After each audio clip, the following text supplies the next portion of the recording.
June 26, 2017, and we will open tonight's meeting by rising to say the pledge.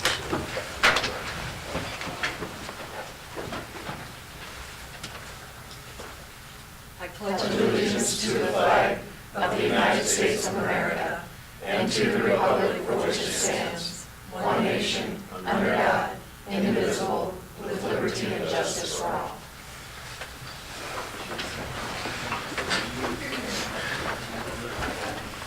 Let the record show that all council members are present except Councilmember Fleischner, and he is notified us he will be here shortly. On the consent agenda tonight, we have the approval of the minutes of the June 12th meeting, approval of bills and claims. There are no licenses and permits, but there is a list of cigarette permits requesting renewal through June 30th of 2018. Is there a motion to accept? Motion to approve. Second. Thank you. There's a motion and a second. Dirks? Yes. Haley? Yes. Cox? Yes. Base? Yes. Seaman? Yes. Motion is approved. Are there any oral requests or communications from the audience? Okay, seeing none, we will move on to tonight's ordinances. And we have the residential solid waste hauling agreement, as well as amendments to the city code related to solid waste regulation and fees. And Mike will handle this. Thank you. Council, including your packet, was information on this. If you recall, back on June 12th, Council first reviewed this and the proposed new fee schedule.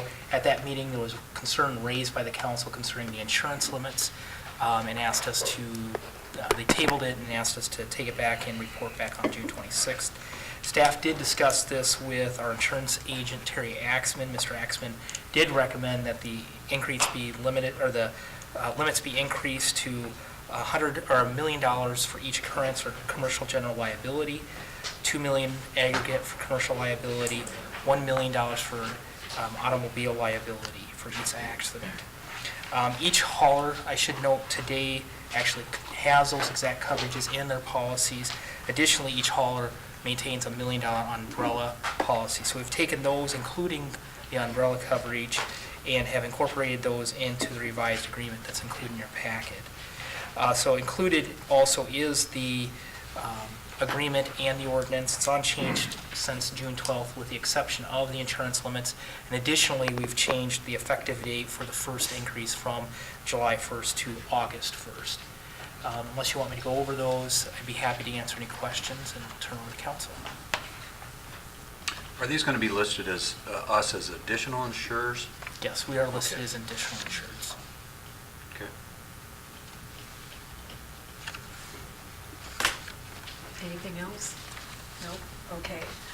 Laura, we need, what, two motions and then a motion to accept the two separate motions, correct? First would be a motion to approve the resolution, which Okay. approves the agreement, and then we can do the ordinance. Okay, so that's the order. Okay. Is there a motion to approve the resolution approving a new residential solid waste hauling agreement? So moved. Second. We need to incorporate that waiving any readings. No, that'll be next. This is the resolution first. Okay, so we have a motion and a second to approve the resolution, which approves the agreement. Seaman? Yes. Cox? Yes. Haley? Yes. Base? Yes. Dirks? Yes. Motion is approved. Okay, now we have the ordinance.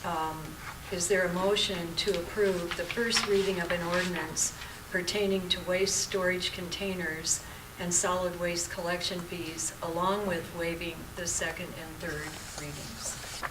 So moved. Second. There's a motion and a second. Cox? Yes. Seaman? Yes. Dirks? Yes. Base? Yes. Haley? Yes. Motion is approved. And motion to adopt. And a motion to adopt. Second. There's a motion and a second to adopt. Seaman? Yes. Dirks? Yes. Haley? Yes. Cox? Yes. Base? Yes. Motion is approved. Thank you. We move to resolutions next.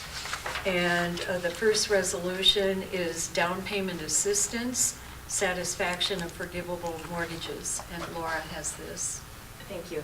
Yes, just recently, we were contacted by Region 12, which we had worked with them in the past, back in, actually, it began in about 2010, for a down payment assistance grant that we've received through the Iowa Finance Authority. Part of that down payment assistance then put a mortgage on these homes for the money that the recipients, for that grant money the recipients had received. Iowa Finance Authority has contacted Region 12 saying that these down payment assistance forgivable mortgages have been satisfied and they need to be released so that it can get recorded and taken off of their deed, so to speak. So what I'm asking for is council's permission and approval to, anytime we are approached from Region 12 that relates to this specific grant application and award, that we can have the mayor sign off on these forgivable loans or forgivable mortgages as they come forward. Because there'll be more coming in the coming months and years as they are satisfied. Any questions? It's for just the Laura? down payment. Just the down payment portion, yes. Okay. So we are the pass-through. We were the agent. pass-through, yes, That's it's all it. money. We Yep. know We city had some monies. city monies that were a part of this, but that was to help pay for other things outside of the money that was received from Iowa Finance Authority. But for this program to work, Iowa Finance Authority needed to partner with the local government, and the local government, it did need to put into some money for it. Okay, thank you. Anything else? Okay. Is there a motion to approve the attached resolution authorizing the mayor to sign on behalf of the city of Carroll for the satisfaction of any forgivable mortgages relating to the down payment assistance grant awarded in 2010? So moved. Second. There's a motion and a second. Base? Yes. Haley? Yes. Dirks? Yes. Seaman? Yes. Cots? Yes. Motion's approved. Okay, our second resolution for the night is the Downtown Streetscape Phase 8 Supplemental Services Agreement Number 3. Randy has this. Thank you.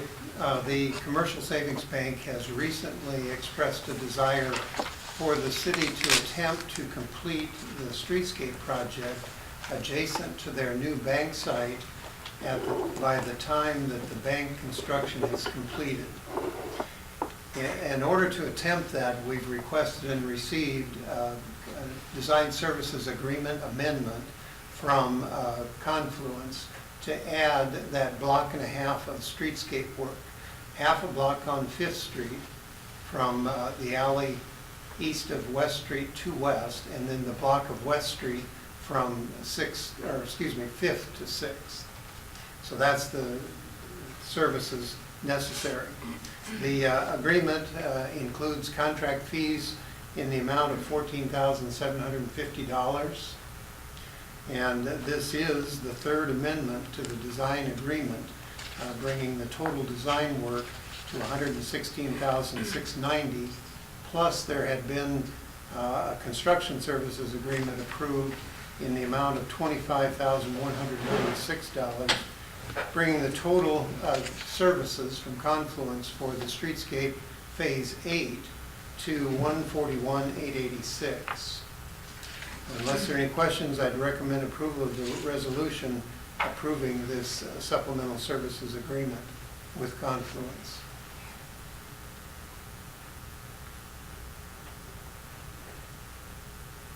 Any questions? No. Laura, do we need the amount, the $14,750? It will be noted in the minutes. It should be, Yep. okay.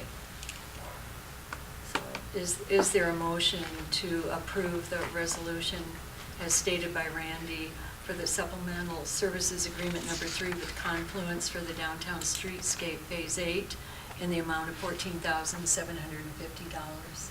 So moved. Second. There's a motion and a second. Dirks? Yes. Seaman? Yes. Haley? Yes. Base? Yes. Cots? Yes. Motion is approved. Okay, we'll move into our reports for tonight. And the first report is the High Ridge Road HMA resurfacing, statement of completion and final acceptance of work. Randy? Thank you. The contractor, or our contractor, Tri-State Paving, has completed the High Ridge Road resurfacing project. The project actually started on May 16th of 2016, and the completion date was June 7th of 2017. During that time, 98 working days were charged to the project. The contract included, with amendment, 94 working days, so they exceeded those days by 4. The original contract cost was $1,259,956.06, and the current unaudited final construction cost is $1,180,008.61. Unless there are any questions, I'd recommend approval of the statement of completion and final acceptance of work.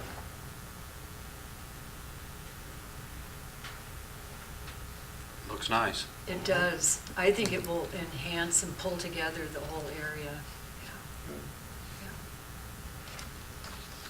Yeah. Is there a motion to approve the statement of completion and final acceptance of work for High Ridge Road HMA resurfacing project? So moved. Second. There is a motion and a second. Seaman? Yes. Haley? Yes. Dirks? Yes. Potts? Yes. Base? Yes. Motion is approved.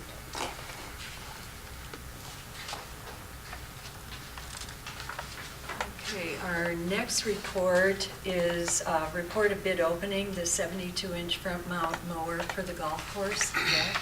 Thank you, Mayor. Tonight, before you, we had 2 bids. Pre-bid estimate was $21,000. We received 2 local bids, one from Readers, Red Power, mower $22,925, trade-in difference of $5,000 for a net price of $17,925. That was the low bid. On the front page here on the Van Wall equipment, their final price was actually $18,425. That is what's correct on my spreadsheet on the back page. But still, Readers was the low bid. They met all the specifications outlined in the bid. So it would be my recommendation that we accept the bid from Readers Red Power for $17,925.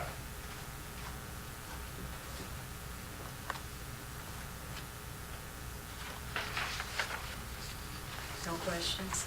No comments, Clay? Nah, I'm still waiting for them to figure out to use mid-mount decks, but I was gonna leave them alone on that. Okay.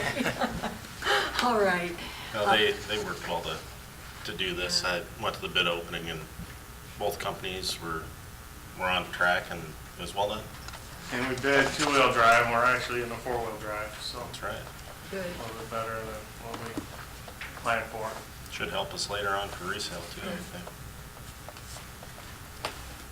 Okay, if there are no other comments, is there a motion to approve the bid from Readers Red Power from Carroll, Iowa for the final cost of $17,925? So moved. Second. There's a motion and a second. Potts? Yes. Dirks? Yes. Haley? Yes. Base? Yes. Seaman? Yes. Motion is approved. Thank you. Our next report is a collaboration with the Daily Times Herald to do to create a community video. And Mike, Thank you. will handle this.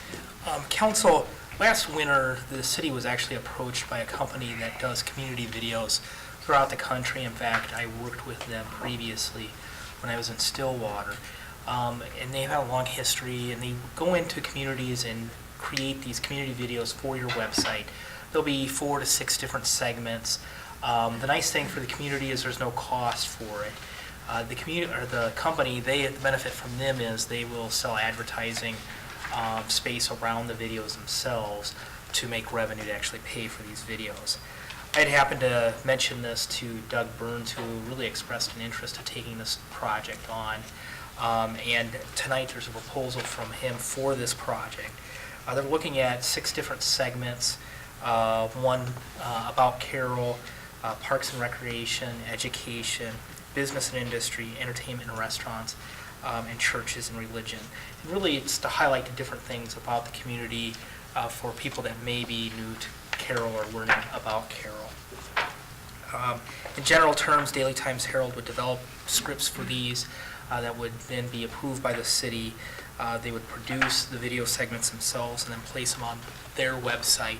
There'd be a link then from the city's website to their website where people would access. So they would do all the hosts, they'd have all the cost from that perspective. They propose a 3-year arrangement for this, and this is typical, or this was the same kind of arrangement that another company would have, so that then they can recoup their costs in producing the videos. that, I know Mr. Burns is here in the audience tonight, we'd be happy to discuss it. We'd be happy to answer any questions the council has about this item tonight. Thank you. Doug, would you like to? Sounds interesting. Thanks. This is Mayor Pro Tem, is that the Yes, correct, I'm the designation? substitute teacher tonight. Well, thanks for your time. I know you're getting to housing, which is the most crucial subject in the city, so I don't want to drone on. I think the proposal speaks for itself, and I'm basically just here to answer any questions you might have. The reason I think our organization is well suited for this is, well, actually, the county with Mallard View closing, they have another set of copies of our newspapers going back to the 1800s. So we have a lot of those already existing in our newspaper building right now, but we building another, in newspaper terms, morgue or archive, and we'll be filling that with old newspapers. But we have hundreds of thousands of photos, actually, older photos, and then tens of thousands of stories related to city activities. So I think we can populate the pages, keep them fresh with material that you see in the Daily Times Herald, as well as develop photo slideshows and other material that puts our progress in historic context. So an out-of-state provider, while there may be some advantages there in some respects. I don't know what that would be, but they're not going to have the local information, the local material that we can provide. And additionally, I want to stress that the project does involve Mike and ultimately all of you signing off on what is produced. I'm not looking to win an Independent Spirit Filmmaking Award for our newspaper or myself with this. So the efforts will be entirely focused on promoting Carroll, the city of Carroll.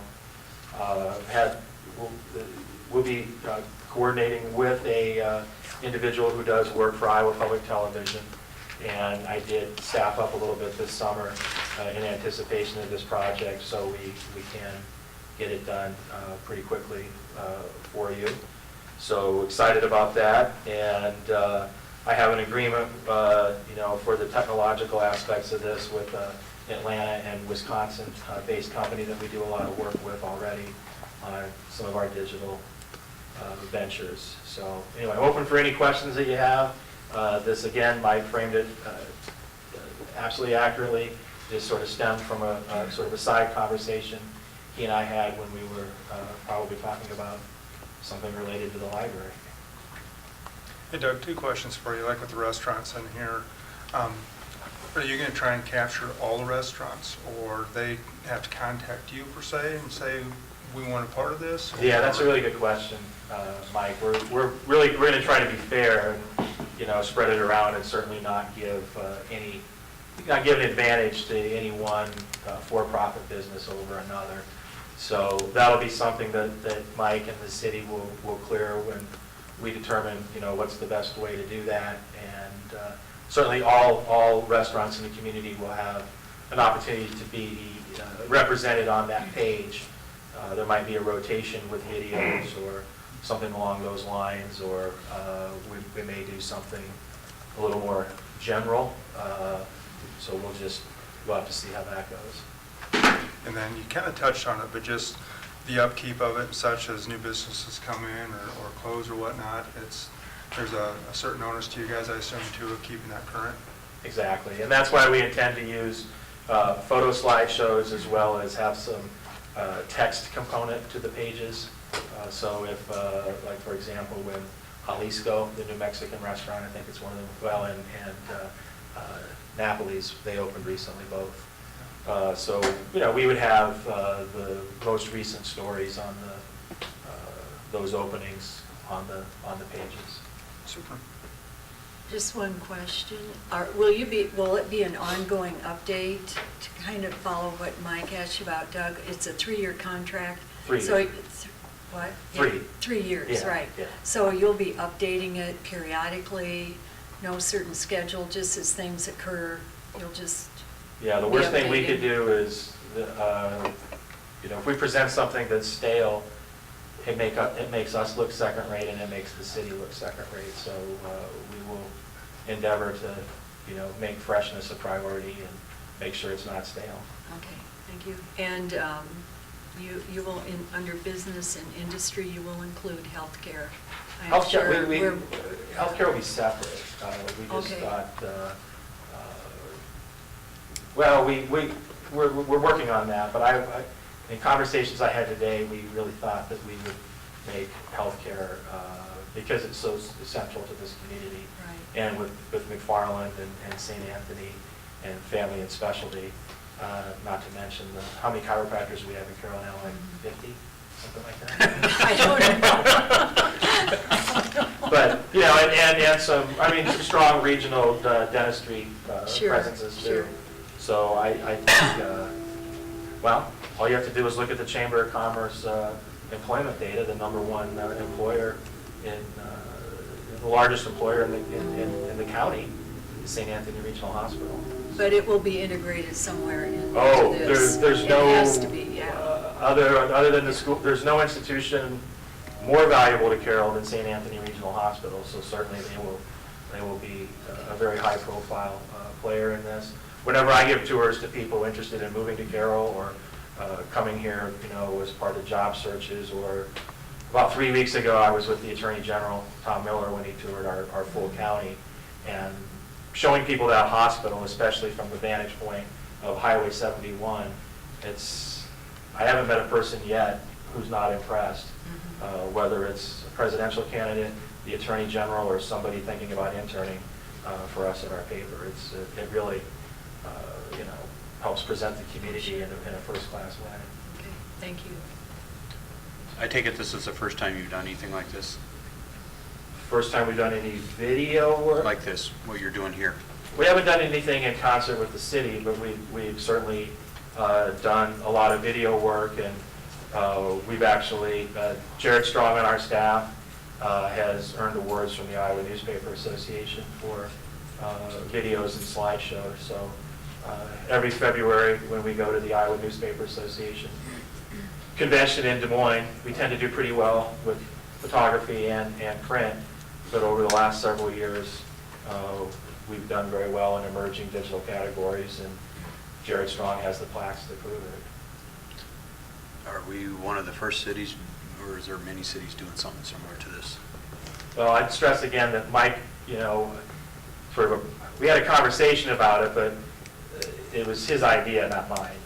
So I didn't read this in a trade journal for newspapers and decided to approach Mike with it. It was something he felt was really effective in Stillwater, Minnesota, and wanted to see it replicated here. And I really appreciate the fact that he thought it made sense to reach out to a local business rather than spending the money with a national organization.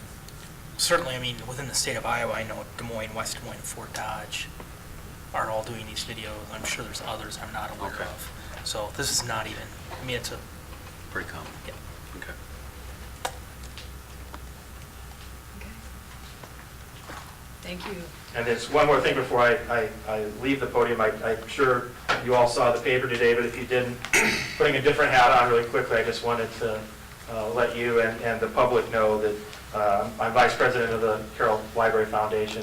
We did have an extraordinary pledge delivered to us late last week that we announced in today's paper. So Avela Bank, formerly Carroll County State Bank, pledged $250,000. So we'll have a foundation board meeting on Monday night, on Wednesday night of this week. But I wanted to let you all, and we'll have the official number down to the penny then. But the last time I did come before the council, it was in my capacity as a member of the Library Foundation. And I told you we could have success raising money, and we are at the $1 million mark. So that's a pretty significant milestone, and we really want to thank all the people who've contributed, but in particular today, a lot of attention for Avela Bank and the Gronstal family for their generosity. So I know that's not why I'm supposed to be up there, but No. I just thought I'd be I remiss if I didn't give them some credit No, for that thank you. today. Good So, job. Okay. Yeah, thanks. Thanks, Mrs. Mayor Pro Tem. Thank you, Doug. Yeah. Okay. Is there a motion to approve collaboration with the Daily Times Herald to develop the community videos for the city of Carroll, Iowa? So moved. Second? There's a motion and a second.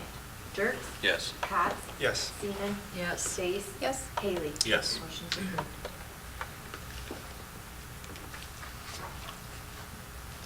Thank you. Thank you. Our next report is the Timberline Road and Hidden Valley Road issue, and Mike has this. Actually, I'm going to turn over to Randy Oh, to Randy, take this okay, issue. okay. Okay, thank you. A request had been received at City Hall for traffic control at the intersection of Timberline Road and Hidden Valley Road. The City Code of Ordinances does require that traffic control devices that are established within the city conform to the Manual on Uniform Traffic Control Devices. It's a federal manual. It's referenced in the code. Now, that MUTCD does contain guidance for the establishment of intersection control within it, and I've kind of enumerated that in the memorandum. I won't belabor that, but we did look into the information or data generated. The police department did set their speed trailer up at 2 locations, one on Timberline near Maine and one on Hidden Valley. Those were set up near the end of May, early part of June, to gather some information. And in summary, that information included traffic volumes. On Timberline, it was about 350 vehicles one way per day, and Hidden Valley, 300 vehicles one way per day. The speeds that were generated or that were recorded included average speeds of about 26 miles an hour in a 25 mile an hour posting, and an 85th percentile speed between 29 and 30 miles an hour. Sight distances on the legs were measured by our personnel. The city code sight distance actually included in your zoning code. A sight triangle of 75 feet is set up. That's not available at that intersection due to a planting in the right-of-way. Right-of-way plantings are not permitted, so it could be probably solved by removing the planting. However, the stopping sight distance, the actual stopping sight distance on the 25 mile an hour posted speed limit of 115 feet is also not available, and it's restricted by plantings on private property. No crashes have been reported at the intersection within the last 5 years. And considering that both of these streets are classified as local streets, they have 3-legged approaches, which is one of the criteria, one of the guidance issues in the MUTCD. And then the above the data that indicates the volumes are below MUTCD thresholds. The intersection really doesn't meet the guidance of the manual for establishment of traffic control. So at this point, I just recommend your consideration of the request for the traffic control at this intersection. And I try to answer any questions that you might have. Was the request just, oh, I'm sorry, never mind. One of the issues that I will add to this, with the traffic data being collected during the last week in May and early June, that was after school had been dismissed. And we know that our traffic patterns are a little different in the summer than they are during the school year. And obviously the school year is the longer portion of the year, and it establishes certain traffic patterns and volumes. So one of the things that we have discussed with the people that requested this review was that we maybe should gather this information in the fall after school starts again, and then get probably a better reading on both volumes and speeds at that time. What specific controls were requested, Randy? No specific controls, just requested that we look into it. And the controls that are included in the MUTCD are either stop or yield control. The city of Carroll hasn't used too much yield control simply because, well, technically it should assign right-of-way. Practically, it probably doesn't. You know, it's just not enforceable. So we've more likely done stop control where it's warranted or now conforms to the guidance. Brandy, was a specific concern, was that speed? Was it just the control of the intersection? What was the nature of the request? Their primary concern was with volume and speed. The area is in development, you know, and the traffic is being generated from west of there, and this has become one of the streets used to exit the newer subdivision. So the traffic has changed from what formerly was probably less, and this is one of the outlets to the newer subdivision area. Well, one of the things that will be reviewed, certainly in the new subdivision to the west, there is another outlet plan for Pleasant Ridge Road, but it's phased and it's not there yet. So it'll be up to the developer's time frame for development of that phase when the streets connect directly to Pleasant Ridge Road. And that'll probably alleviate some of the traffic, some of the increase in traffic on this Timberline Road. But that's kind of an unknown right now. It's purely in the developer's development schedule, whatever that may be. Yeah, Timberline certainly serves as one of the main corridors for those of us in southwest Carroll to get downtown and do Oh, business. Yeah. Is that the only exit? No, you No. can come up, well, from my neighborhood, you can come Yeah. up through, I don't even know the names of the streets, isn't that Eli. terrible? And eventually get through Poppy, Westgate Road. Oh, through Run That's what I was thinking. Over to Yeah. Main Street, push it to the same place as Timberline, Yep. or the other way to Highway 71. Just my observations, I've used those streets for over 20 years, and because of the growth where Clay is, and then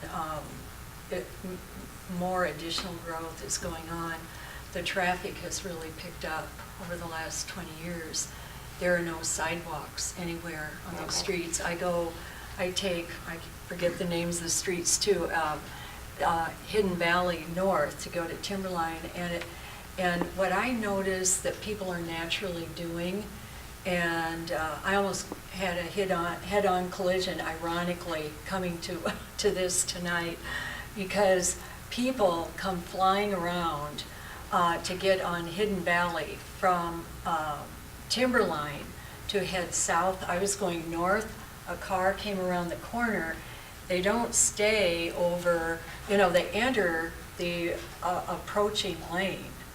And this car caught me in time and then swerved around, but was heading right into me. What people naturally seem to do, because of the plantings you mentioned, Randy, it seems like when people are heading north on Hidden Valley, they stop at the top. You go down and then you're stopping at the top of a hill, and then the Timberline people coming from the west going east, they're going downhill. So we expect, there it's just wide open. Their sight is wide open, so they're just going down the hill, picking up speed. So people just seem to naturally stop at the top of, yes, I do. I always stop there, and I inch out because these cars are coming from the east, turning the corner into oncoming, because it is hard to see. Yeah, that visibility looking to the It's- east as you're northbound is difficult. Yeah, It's and- not very good. Yeah, and without the sidewalks, we have a lot of people who jog and walk dogs. Jack, you notice it too, we're all out there. And so that makes it kind of congested too. And because of the obstruction, the plantings, I worry about people who are, walking or jogging or biking or whatever. Carolyn, too. that's my bigger fear for that particular area for traffic, is that there is no sidewalk, no route for people to walk, so And people they're are there, there. and they're walking like three abreast. They're these women that walk, the same ones all the time. And I know Brandon brought it up to me when he was on the council, that he jogged there, and I don't know if he ever brought it up to you, Randy, but he mentioned that. And then too, you have, I don't know, it needs to be looked at. You want us to wait until school is in session to get a better count, the speeds, et cetera, to have better data to use? Is that what you'd recommend?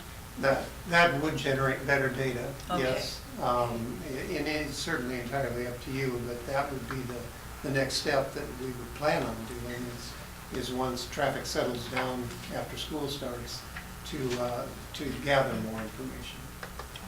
It's speed gain going eastbound down that hill. They take the around the curve. Yeah. I am amazed we have not had more accidents here. Oh, I'm yeah. amazed we haven't had somebody on a bicycle or walking a dog, as you said, Carolyn. Yeah, and they go down get to hit. the trail, I Yeah. think, Yeah, catch the they'll catch trail the trail. both ways, yeah. So Randy, the solution is 3 stop signs at that intersection? Oh, Is no. that what you're thinking, or what is it? I'm not really clear what you're asking here. Well, I'm just giving you the information. Actually, the information points to no stop signs.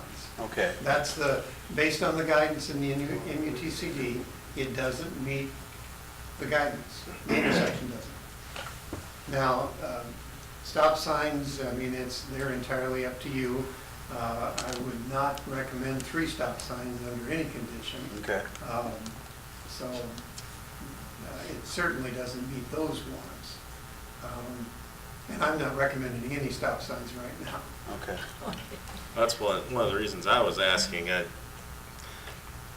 I believe there was a stop sign when you came to the intersection coming off Hidden Valley, traveling north. I thought, I just stopped there. People just stop, yeah. Yeah, I think you You could have throw to. one up there and no one would ever know the difference, probably, but east-west, that's tricky. just so open, Yeah. yeah. And it's so close, really, to the T intersection immediately to the west there. I don't know, it'd be odd. Well, even though the MUTCD doesn't, we don't meet the qualifications for that, it might warrant us doing something just to slow the traffic down if there really is that much going on because of development. Well, that's one of the guidance in the MUTCD, not to use stop signs to slow traffic. Traffic speeds are governed by people and enforcement, not by stop signs. If you would get into that, you could put stop signs everywhere in town. And that's what we've always cautioned, not to use your stop signs for speed control. You had to teach me that a few years ago, too, man. Don't worry about that. So the speed limit there is 25 all the way. An option would be to post a slower speed limit? Only if it's enforced. I mean, the average speed there is only 26. I understand, but And the if you post a 20, The 85th percentile is only 30. So is that really even speeding? I mean, that's something. you have not to when it's ask yourself. 25, but if we lowered the speed limit, then... Would people obey that kind of speed limit? I mean, one of the things that you do have to consider is if you try to artificially lower a speed limit, people won't abide by it. I mean, it's, unless you enforce it tightly. It's just, people pretty much drive where they feel comfortable driving. That's how the 85th percentile speed is where it is, because people feel okay driving that speed. Now, things like using stop signs to control speed, artificially lowering speed, those things rarely work, because people drive, and we all do it. I mean, we drive what feels comfortable. And my best example of an artificially lowered speed is on Highway 30 at Boone. It's just unbelievably too slow, you Yeah. know? But the reason they get conformance is it's unbelievably patrolled. I mean, it's all the time. But when you drive it, you've got 4-lane divided, wide open, only about 3 entrances on it for 2 miles. Why would you go 45 miles an hour? Except they enforce it constantly. So that's what artificially lowering speed limits does. I hate to beat this up, but are the guidelines, is this close to the guidelines or far away from the guidelines? Well, actually, if you look at each guideline, they're in 2 sets. The first set of ABC under yield and stop, none of those apply. It's not, the 2 roads are of the same importance. In the second set of ABC, it's the intersection of 2 local streets if they have more than 3 legs. So immediately it doesn't conform to those guidelines. But then if you do look at the others, entering traffic, total entering traffic of 2,000 vehicles per day, the counts that have been done at 300 and 350 is a maximum of 1,000, so it's about half. No, all right. The, That's what I was asking. Sight distances, yes, we know that they're limited. And then the crash records, there have been none in the last 5 years. So, you know, it really doesn't follow the guidance that closely. In the sight distances, we have some impact on that. Mhm. Going to- Yeah, the sight That distance, at the least needs to be Try- addressed. the triangle with the right-of-way planting, that could be addressed by removal. And actually, right-of-way plantings aren't permissible, but the sight distance restriction off right-of-way, on private property, that's a little more difficult. I mean, that's kind of, if the property owner agrees, yes, there isn't a lot that the city can do on private property to remove that, other than if the property owner wants to cooperate. I think it's been trimmed back to begin with. I think it was worse. Yeah.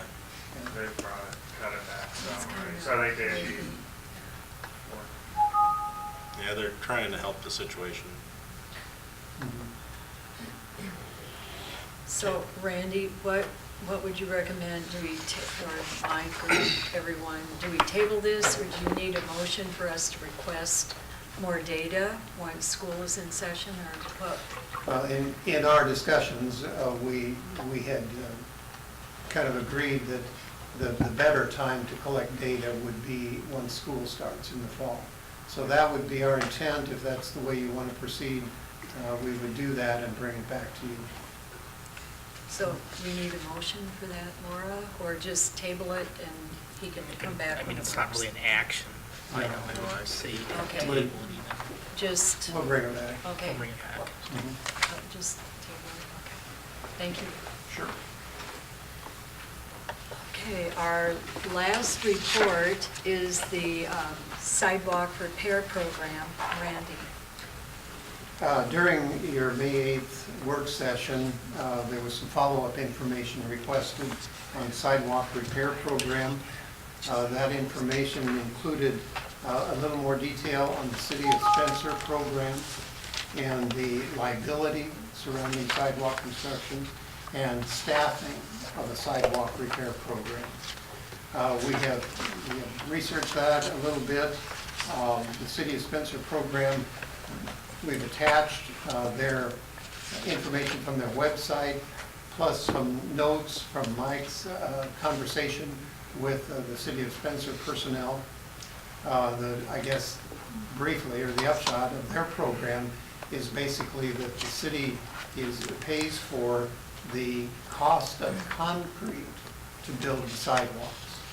And they have estimated that cost of material is about 20% of the total cost of the sidewalk, if a contractor's doing the work. Dave has reviewed the city code with respect to liability under the sidewalk regulations. We've attached a draft ordinance amendment that places imposes liability on the abutting property owner for failure to maintain the sidewalks. So this is provided for by state code, but it has to be included in the city code in order to impose that liability. If your desire is to proceed with that ordinance, we'll bring it back in final form at a later meeting. And in the discussion regarding staffing, we've kind of determined that we don't have adequate staff at City Hall right now to take on a sidewalk repair program. There has been some discussion of part-time staff to do a program like that, but you really have to consider the capabilities of a part-time staff. Certainly they'd have to be knowledgeable in sidewalk construction to help homeowners through a program like this. They would have to be able to interact with residents in a way that we expect to be satisfactory, because these types of programs sometimes generate quite a bit of discussion and not all positive. And then the part-time availability. In order for a program like this to be successful, there would have to be a responsiveness to the residents, to the homeowners. And depending on what kind of hours you'd look at for a part-time person, it may not fit with the resident. For example, a summer student, would only be through the months of June, July, August, maybe, if that. Well, a lot of construction goes on between August and November. So what happens to the program at that point in time? Or what's the availability of contractors through June, July, August to do sidewalk work? So those are all considerations in part-time personnel to try to conduct a successful sidewalk program. I try to answer any other questions. Otherwise, all I'd recommend would be your consideration of a sidewalk program.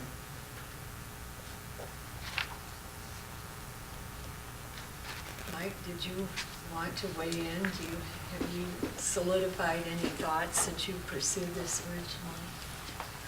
I like the direction that we're going with it.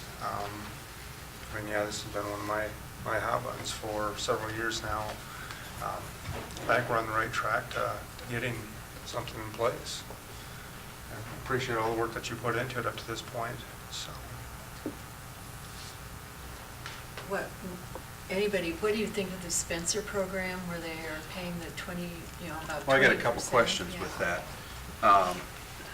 It was in there that they, through a tax program that, or in their property tax, that the city would upfront it 100% and then they pay it back through their homeowners' taxes? Yes. Is there interest charge turned to that? It wasn't stated in there. I'm not certain. I know you can do that in assessments. I'm not sure, though. I didn't ask that question. And then how many years do you think this would take to be a completion, or is it continuous ongoing? Well, it depends on how quickly you want to undertake this and how much you want to fund it. Spencer they've done 366 projects. We have about 4,500 residential lots in town, roughly. And I would say, in my estimate of just walking around town, well, I guess you have half of them don't have sidewalks. You throw those out right away, so you're about 2,000 lots. And I would guess a high percentage of those have some deficiencies. So Spencer's been doing it since 2013. So do we know if Spencer, they budgeted a certain amount per year, $100,000? So they never maxed out on a year. So they budgeted 100,000 in 13 and 100,000 in 14, and Right. they've spent 179,000 of that. Right. yeah, I'm thinking the first year, I think they exhausted, but I went sort of that. The second year, I think they didn't need it all. So is this program just fixing the current sidewalks or adding sidewalks to areas that need possibly sidewalks? Or you can make it up how you want? Well, I mean, that's a broader question. I mean, obviously, if there's deficiencies, that's an issue. There's clearly, you have what I'd call missing teeth, gap sidewalks. So you have existing neighborhoods, maybe have been there 15 years, where there's maybe one property that's never been developed, so now you have a gap there. Then you have certainly neighborhoods that, we had, when Carroll was first developed, my understanding is you had sidewalks on both sides. Then we went through an era where we didn't build sidewalks on either side. So that's the next question, do you want sidewalks in those neighborhoods or not? Because that's its own challenge. So I mean, part of it is, where does council want us to go on this? And I think a couple of things you gotta look at is where we start talking the entranceways. That's a 25-year program we're estimating of the EDA compliant entrances. So, yeah, so we're in for the long haul on that. Where some of this original passion came from is from my hometown of Lamar's. They rode this for a few years, and they got a lot of success done, and then it just kind of fell off the plate, and now they're kind of back to where they started. So, in my thought process, this almost has to be an ongoing thing. It's over a 10-year period. Some of the stuff you did maybe needs to be replaced again at some point down the road. So I think it's going to be a long-haul project. So. And one of the comments I want to say too is, I think it's really important is, I don't think any of these are necessarily one standalone issues, because if you want to do this program, it does take staffing. Even the Spencer model, there is a staff person that goes out there and identifies what sections are deficient and then what needs to be replaced, and they're working with the homeowner. And if the city's going to put money in, we want that sidewalk to be put in correctly, and the homeowner wants it put in correctly. And certainly, we can provide some examples in town where homeowners have replaced sidewalks recently, and unfortunately, those brand-new sidewalks still don't comply with ADA requirements, and so it does take a lot of education, and these are really expensive projects, and the last thing you want to do is put them in incorrectly. Randy, do we get many complaints from people about sidewalks in certain areas that, no? We don't. Very few complaints of sidewalks. Okay. Well, I was just looking at Dave's draft ordinance, and under 136.04, he says defective sidewalks are declared a public nuisance. And I just wonder if we could, I don't know if we'll start a fund or whatever, I don't know, but if we do receive complaints, defective sidewalks are considered a public nuisance, we could use our nuisance abatement procedure. Is that what you were thinking, Dave, when you, I thought that was a great idea. Yeah. That might be the way to go for this. It just gives us a few extra tools to use with the sidewalks Yeah. as far as enforcement. I just thought it opened the door for us to get us going, and maybe that's the process that would work. Maybe we'd want to put some money aside like we are for the ramps. Brad, do you have any issues with, a problem with this, or? You get no complaints on sidewalks, Okay. except for the winter. Yeah, the snow. Okay. Yeah. It's something you brought up with, the subject matter expert on just all the conformance of sidewalks and all the requirements for it. You're pretty much a resident expert on that right now, aren't you, Randy, on the sidewalks? I know what the code is. But, yeah, for the most part, all the questions come to you on it, I suspect, right? Mhm. So if we had somebody else on staff that could take that piece off Randy's plate and continue to be an expert on it, it might be, it'd free you up a little more. Yeah, it would, especially if you go to a proactive sidewalk program. I mean, there's a couple of issues here. It appears that the Spencer program is, from what we've heard, is more voluntary. The homeowner fills out an application and says, I'd like to have some funding to fix my sidewalk. And then the Spencer personnel go out and say, okay, well, we can help you pay for this because it's defective. It's a defective sidewalk. Then they do it. On the flip side, it's proactive, where the city goes out and says, this and this and this and this sidewalks are defective, so you guys have to do it, and we'll pay for the materials. That really generates a lot more sidewalk construction than the homeowners coming to the city voluntarily. But there would be some that way, sure. And we would have to send someone out, and we've just had a few sidewalk examples, like Mike had mentioned recently, where there was one sidewalk that had to be removed, brand new, removed and replaced. Another one that was going on concurrently, the contractor stayed in constant contact with our personnel and had them check the forms before they poured, and it was fine. So, but that constant contact comes with a time expenditure, a time commitment by your personnel. And so it's really has to become whatever the priority is, whatever your priority is, we can implement. I would still caution, I think the burden on even a voluntary program, I mean, if you look at the Spencer, break it down over 4 years, it's nearly 100, inspection points that we're having to go out the first time. And then if you want follow-up, that's another 100. We simply don't have the staff capacity to take that kind of program on today. Well, that'd be a true cost to consider as we have additional personnel to pay and potentially have insurance and work through also. It's not just the money for the grant to repair the sidewalk.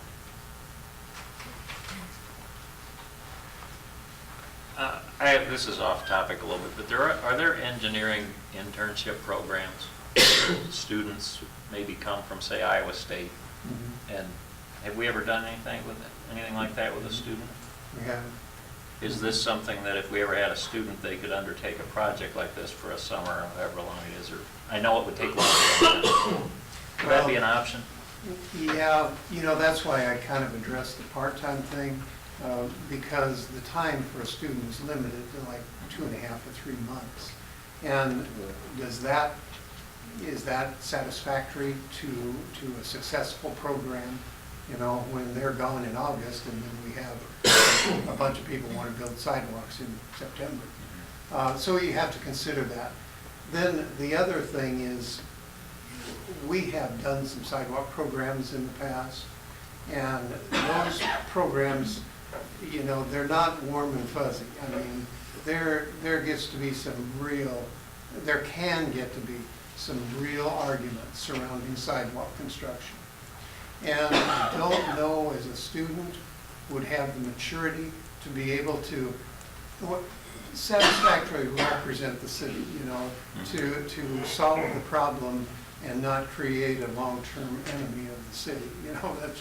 That's reality. I mean, we want to get the project done, but we also treat residents with respect, at all times. So that's my concern about someone that's not very mature. Then what happens is the student can't handle it, and then they call me or Mike or the mayor or you or all of you. Yeah. So Well, is this something that you might have something else in the city that you need a part-time person or quarterly person that you can make a full FTE with this being part of their job and another section of the city? You may not have anything now, but maybe down the road, you can tie this in and make a full-time position with somebody. You're jumping a little ahead on us now, because I was going to bring that up in housing. I mean, certainly, if this is a council priority, if rental housing inspection's a priority, I also believe some code enforcement issues that we'd like to probably someday would be nice to take off the police department's table for code enforcement. There may be the ability to create a position if that's a council priority. Good job. Good think again. You know, I think perhaps, Randy, we could find ourselves a retiring professional who'd want to just volunteer his time. I'm thinking like a pharmacist with some refereeing experience, you know, someone who knows how to handle difficult situations. What do you think, What's Jerry? this retirement part? I didn't know about that. That's news to me. Well, maybe take a year or two. Well, I hate to see it just stop. I think it's something we could look into. I just don't know the direction. You would know that a little more than I would. Well, I'd hate to hire a full-time person just for this if that's not needed. exactly. I think that, like Mike says, if you decide that there are a few of these issues that are your priorities, then maybe you could justify a full-time. And some of it, we can set on our budget how much we want to do a year so you can control it too. You know, if you want to put 50,000 or 100,000 a year, then once you get past that, then there's no money for the people that, if they want to do their own, but if they want some aid, you know, so you could control how much you do each year too. Absolutely. You know, to the point brought up earlier, 50% of that person comes out of the budget for sidewalk inspection and 50% comes out of rental inspections or whatever else it may be. There's probably valuable work that can be done there. And we have to make sure it's done on purpose. What direction do you need us to get you going to, Randy or Mike? What do you need us to say?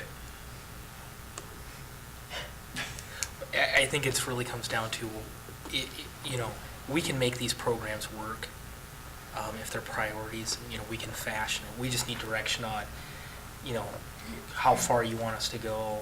I mean, I think one of the easy questions is, I mean, on the liability question, is that an ordinance that you view in good form? And if so, we can prepare that for a future meeting to bring back.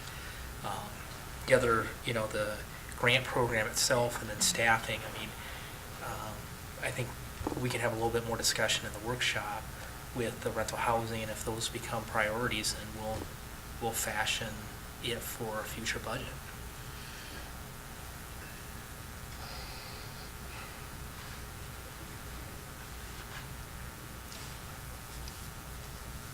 Is there a consensus regarding Dave's draft ordinance, or any questions for Dave on the content?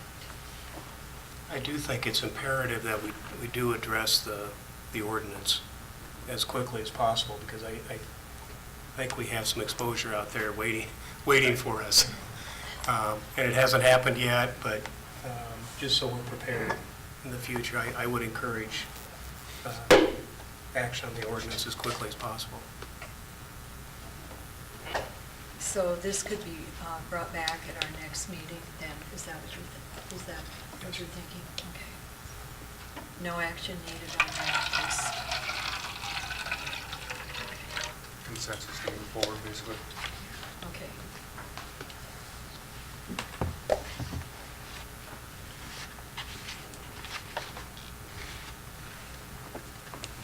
Any steps anybody wants to take regarding the sidewalk repair? Do you want to wait on this also until we deal with housing and other things, the rent inspection?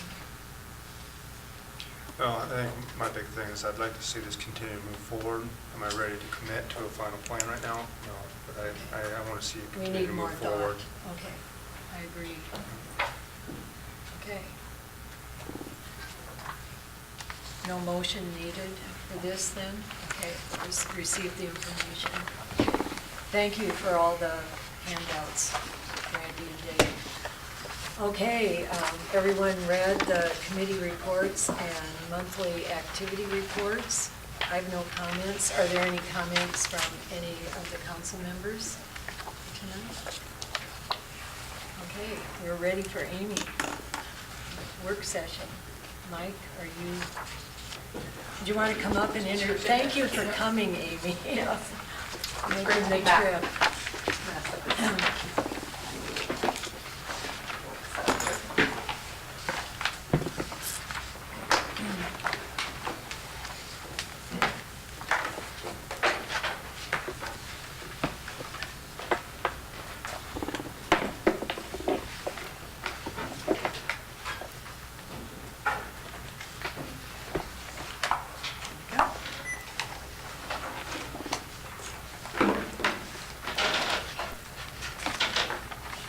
again, thank you everybody for having me back again. It's great to be here.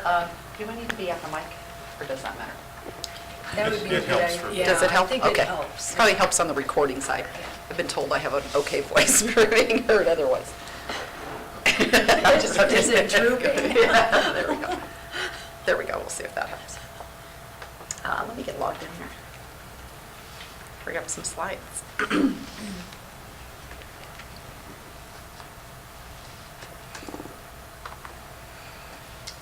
Okay, it's working. Well, thank you, everybody, for having me back again. My name's Amy Haase. I'm from RDG Planning and Design. I am actually out of our Omaha office. We have offices in Omaha and Des Moines, but I'm actually based out of our Omaha office. And I've been doing housing work for almost, well, this month it'll be 18 years. So it's great to be here. It was great to work with Carroll County and all the communities in Carroll and the city of Carroll itself on developing and identifying what were maybe some of our housing issues and how we could begin to address those. I have to say that before this and absolutely since then, the number of inquiries we're getting with regards to housing and housing issues has only continued to pick up pace in the last few months, in the last year or two. It's probably one of the most frequent calls that I get these days is regarding this in communities in Iowa and Nebraska and Kansas and Missouri, really across the region, with how do we address this issue, and so often from hearing from communities that, let me go back here, I think I was starting on the last slide instead of the first thing, of really starting with the issue of, how we have, I always think back to a gentleman I worked with, it's been over 10 years ago now, and he kept coming to me going, I have more jobs than I have people, and I don't have any places for those people to live. And I think we're seeing that growing as an issue across the region, more and more so. I just want to hit on some of the highlights, and then I'm happy to discuss any comments or any questions that you have, beginning a little bit with some of the profile pieces. Within the document, we went into quite a bit of detail, but I'm going to keep it pretty high level here. So if you have additional questions, I'd be happy to answer those. As you are perfectly aware of, over the last 50 years or so, the community has seen some fluctuating growth patterns, but especially since the 1980s, it's been flat or with very limited growth for the community. One of the things that we like to take a look at, is this okay, or does it seem a little blurry? I didn't know if it was just me and I need to get my eyes checked. Okay. One of the things that we like to take a look at is a community's what we call predicted versus actual population change. And so what we do is we look at the 2000 census, and we say, okay, if we're going to look at age cohorts and we're going to apply average birth and death rates, and if nothing happened to that population except for births and deaths, nobody moved in, nobody moved out, what would it begin to look like? Well, for Carroll, we would have actually continued to see some population decline because you have an aging population. So we were actually, by staying somewhat flat, we actually were able to, this tells us we did actually have a little bit of in-migration going on in the community. And so we use this as a starting point. We use the fact, we look at what you've been doing over the last 10 to 20 years, and also a lot of conversations across the community. I'll get to this slide here in a minute of the number of stakeholder groups and so forth that we talk to, and a really good understanding, I think, of the potential that the community has to grow. So trying to balance that with kind of what has been historic patterns. So we think there's probably a lot of potential, but we also have to understand a little bit of some of the historic patterns. So we said, well, if the community could get back to what it was growing at in, I believe, the 90s at a 0.5% annual growth rate, we could be at about 10,500, almost 10,600 by 2025. We also then begin, in a minute here, I'll get to what that means for the housing mix. We also take a look at what's your current mix of housing. And one of the things that jumped out at us on this was the fact that the census in 2013, 2015, and even in 2010 was saying you had over a 7%, 8% vacancy rate.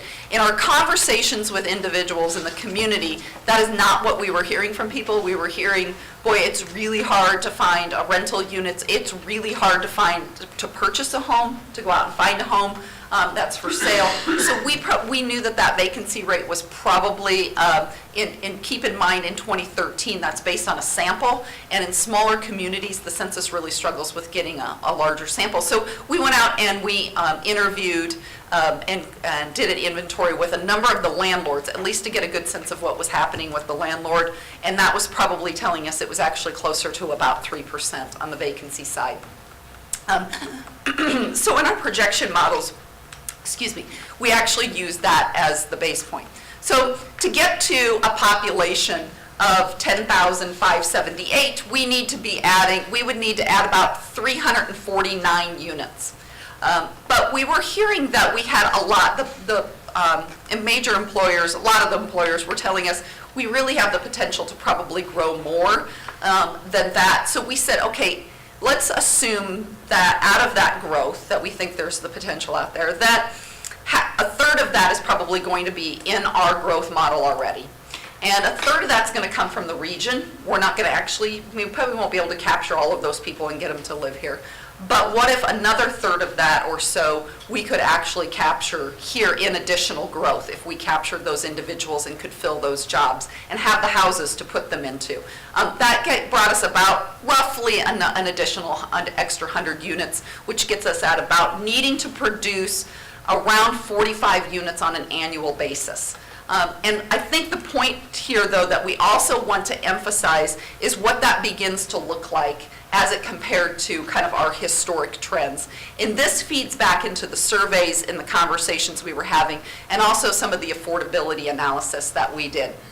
When we looked at affordability issues by price points and by household incomes, what we saw is that we had a shortage of affordable units for households earning under $25,000, but we also had a shortage of households that were earning over $100,000.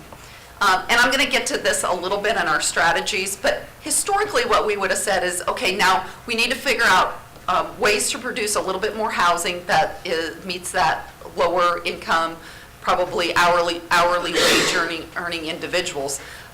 We also need to figure out a way to get people to be more mobile. How do we get somebody who's in the $150,000 home to move and free that, or a $120,000 home to free that up for the new young family that's moving into the community? I think one of the things, though, that we're finding is that historically we would have said, well, that means we need to have kind of a filtering effect. We need to figure out ways to have them moving up in their housing. What I've noticed, especially in the last year or so, more and more, and we're hearing it from, and I'm hearing it from realtors and so forth, is people are being less mobile.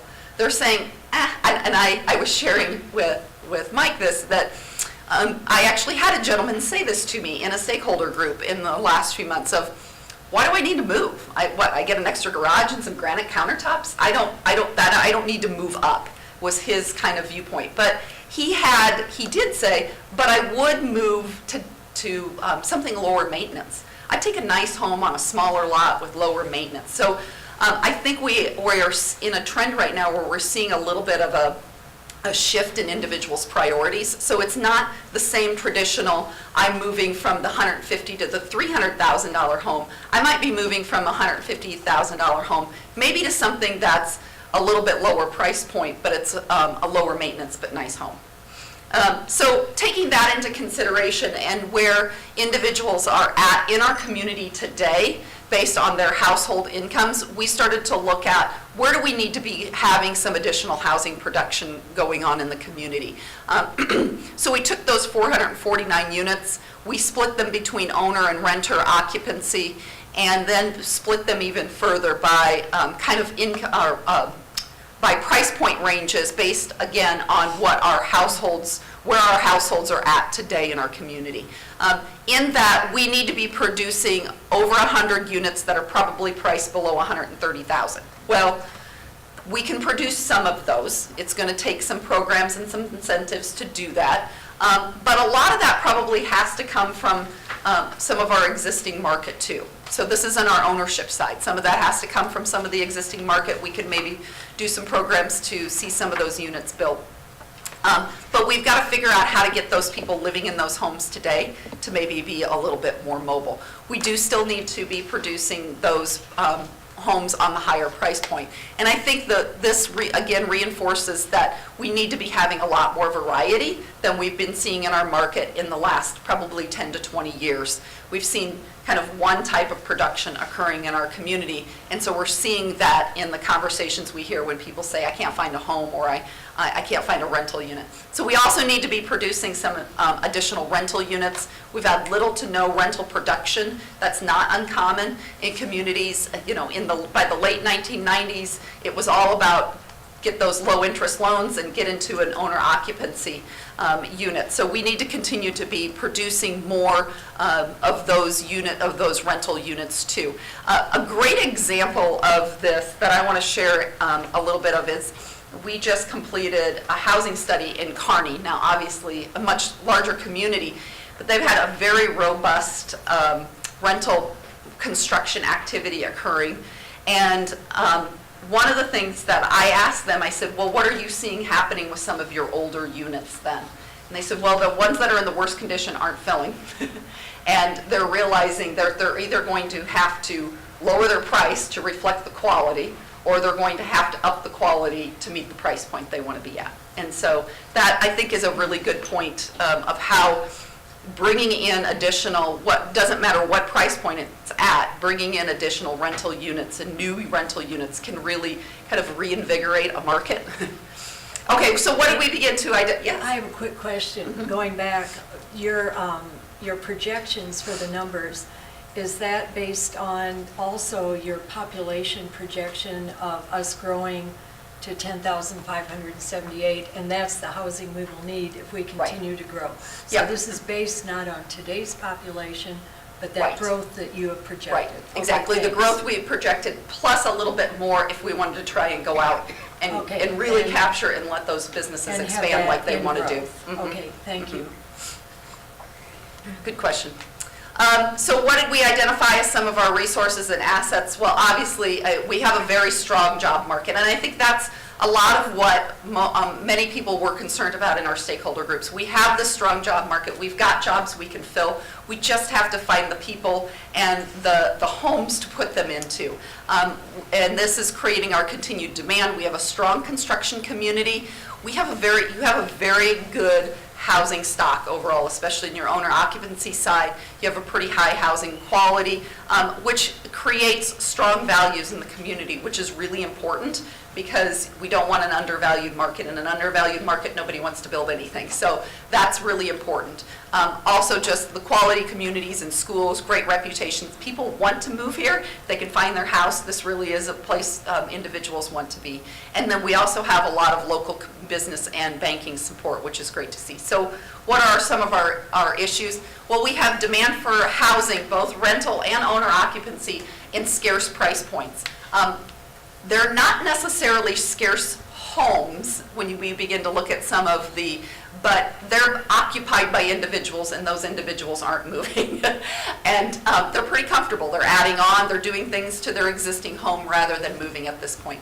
We don't have much in products for seniors and young professionals, and frequently that can be a very similar product. Again, back to that low maintenance. They both ends of the age spectrum want pretty low maintenance at that point. They've got other things they'd like to be doing than maybe taking care of a big yard.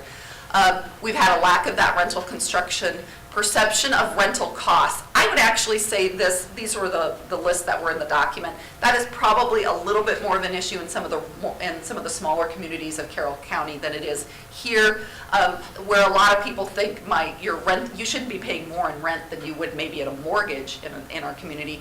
And that's the norm pretty much anymore, that you're going to pay as much in a rent as you would maybe in a mortgage. And I always emphasize, it doesn't cost any less to build or to maintain a property here in Carroll County than it does in any of the larger communities. What they maybe have is just a scale. They can construct it at a scale that brings down some costs.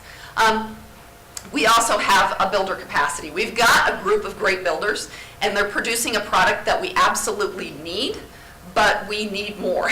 And we need more variety in products that they're not producing in.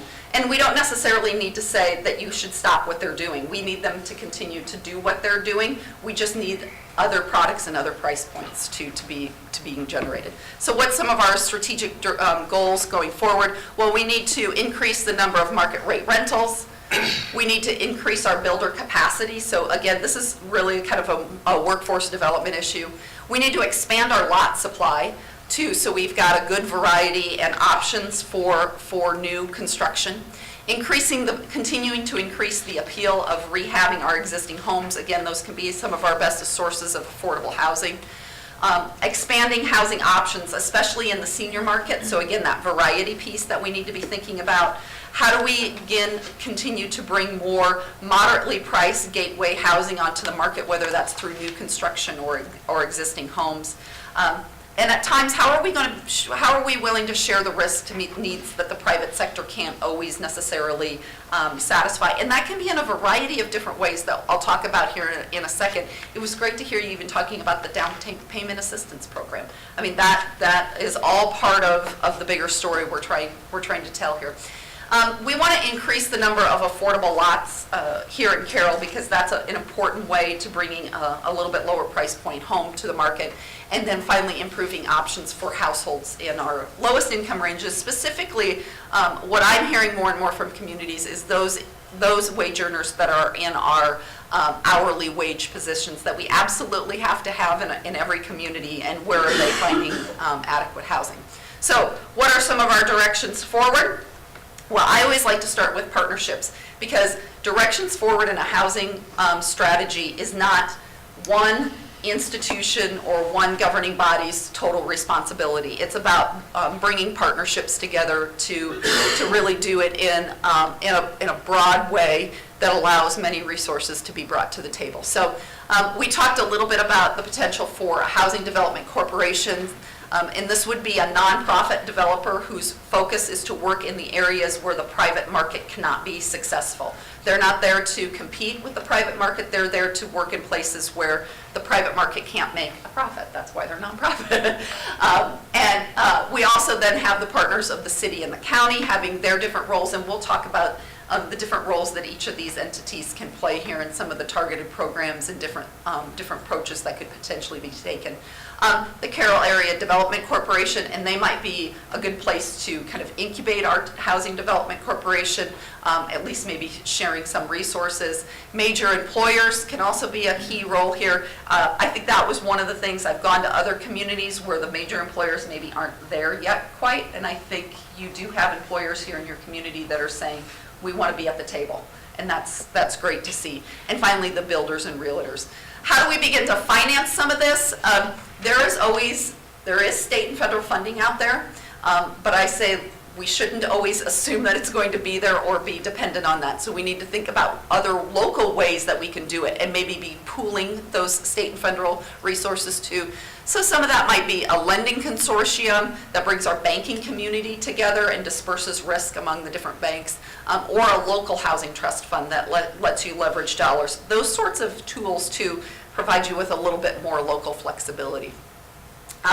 So what are some of the different targeted programs? And the one thing I emphasize, whether I'm doing a housing study for an individual community or a whole county, is these programs, not every single one of these programs, especially on a county housing study, maybe make sense for every community, or maybe it's a program that's done countywide. But it's about looking at it and deciding what works best strategically for us. So there's some ways that we could think about building some affordable equity housing in the community. Rent-to-own type projects are a great example of that, where individuals can be getting into a home and building equity, whether they use that equity towards the purchase of that home or taking that to purchase another home. And ultimately, it brings new single-family, moderately priced homes onto the market. Rental housing and housing variety, and programs that we can do to bring additional types of units to the market that can assist with that, whether that's direct assistance or just what we can do in TIF or site preparation or tax abatement, whatever it might be, to assist those kinds of programs to getting off the ground. Other programs like acquisition, rehab, and resale are something that a development corporation could definitely take on. Builder capacity, again, that's back to kind of workforce development. And finally, employer-assisted housing, and this can run the full gamut from maybe just providing funding into a housing trust fund to saying we're going to actually build.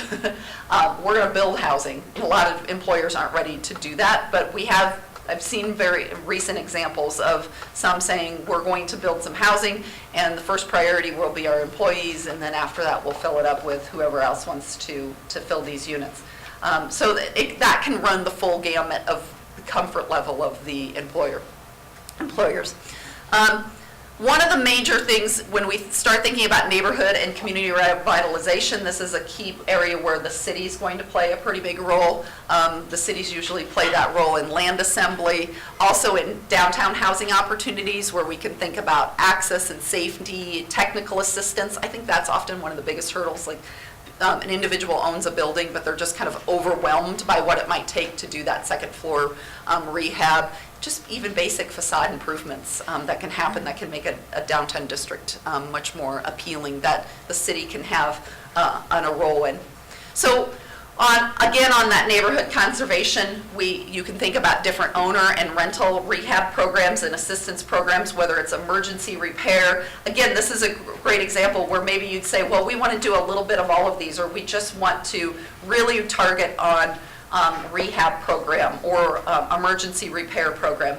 On the rental side, I often describe it as a little bit of a carrot and stick. So I've known communities that will provide assistance for rehabbing and improving rental property, but I think personally that has to come with a little bit of okay, you're going to meet some inspection requirements or whatever it might be to make sure the property is being maintained at a level that reflects the investment that the community has made. One of the things that we talked a lot about was lot development. We're seeing some lot development. We've seen lot development occurring in Carroll. Other communities haven't, and and that's not unusual for the smallest communities to say we're not seeing that lot development. Now, it's not unusual for a city your size or larger to say we're still not seeing that lot development. It wasn't happening in Newton. I think in 2010 they had 0 homes built in Newton, so they realized they had to get very proactive and have been with how they're doing not only lot development but also just incentivizing housing construction overall. And so we're seeing more and more communities get pretty aggressive in that and realizing that they're going to have to do that to be competitive in attracting employees and maintaining competitiveness with other communities across the state. For lot development in Carroll, though, as I said, you were seeing that happening here. Our problem is that the lot development that is occurring is meeting a very specific price point of home. And that's fine. Again, we need those homes to be built. But if we want to see a home that's built potentially at the 200 or 190 range, we are probably going to need to be thinking about all the ways that we can help bring down the base pieces of that cost. So if 20% of a home's value is in the lot cost, can we be bringing down that lot value a little bit? And I think it's really important when I talk about this. So here we have this list of all these different ways that we could potentially bring down the cost of the lots. I think it's also really important to say, okay, when we're going to do that, then we're working really hard to hit some of our target price points. This is not where we're building our $400,000 home. This is where we're trying to build those homes that are in those target closer to entry-level price points. Or it might be where we're trying to do something that's a little bit different, some townhome development or something that we haven't necessarily seen that's maybe a little bit more risky, that maybe the developers aren't quite as sure of. And so that's, again, kind of playing a little bit of that insurance role that the city can begin to play. So finally, the senior housing market, we have some very common things here. They have a lot of commonalities with kind of the young professionals and what they're maybe looking for. I'm also surprised at the growing number of seniors, actually I won't call them seniors, I'll call them more empty nesters, young retirees that are actually very interested too in just straight rental options too. that they're looking for that because of the lower maintenance. I also wonder if it has a little bit of the fact to do that we're going to see, as opposed to the generation before them, we have a generation that's coming maybe into their retirement years that maybe don't own their home either. And they're saying, so what's the difference if I have a mortgage or I'm paying rent? We might be seeing a little bit of that too. So we also have some, they're looking for things with common maintenance. We are probably, we see maybe a need for some assisted living. There'll be some direct marketing there. And as I talked about, rental housing development. And we also, I think, could potentially, especially for the oldest seniors, the ones that are probably needing to maybe be getting out of living in their home on their own, that's maybe an opportunity to combine that home with a purchase rehab resale. That, you know, they did the kitchen in 1980, and it's not necessarily what the young buyer is looking for, but how could we combine maybe having some new units that are more appropriate to the older senior to move into, that's a better quality of life really for them, but also getting that house on the market for a young family too. So some great opportunities. Again, every project will be different, and every project has a little bit different mix of how you might address that. But I think you begin to see where the pieces can all start to come together. So be happy to answer any additional questions that you might have.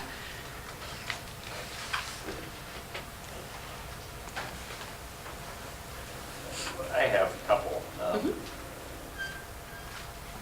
You brought up employers. Yes. How do they do that in these cases? Give me an example of how an employer supplies housing to an employee. Well, one example where we've seen some direct development, I'll give you two from Nebraska. One's probably a better example than the other. Cabela's Corporation in Sydney actually went out and did subdivision development.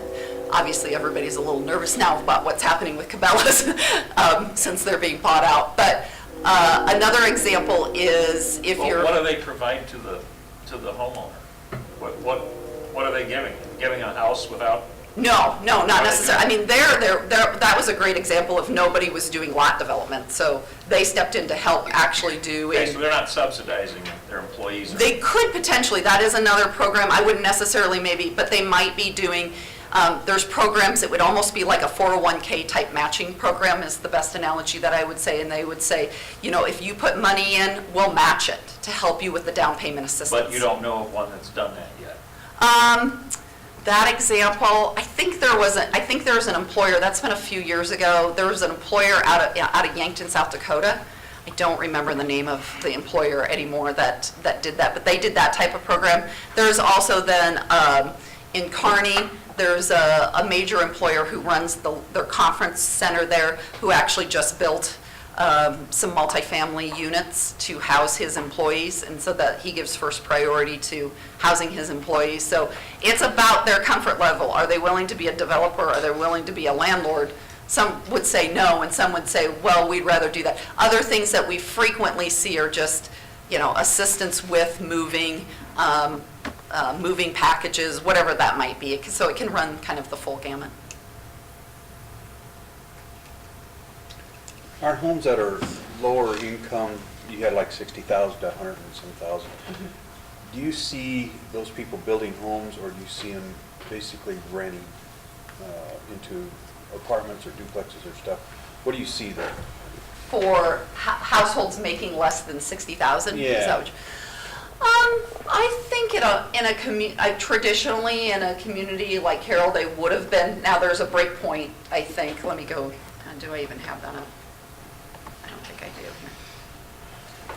There's probably a break point. I mean, if you're probably in that 50 to 60,000 range, they could potentially be purchasing here or within Carroll County, absolutely.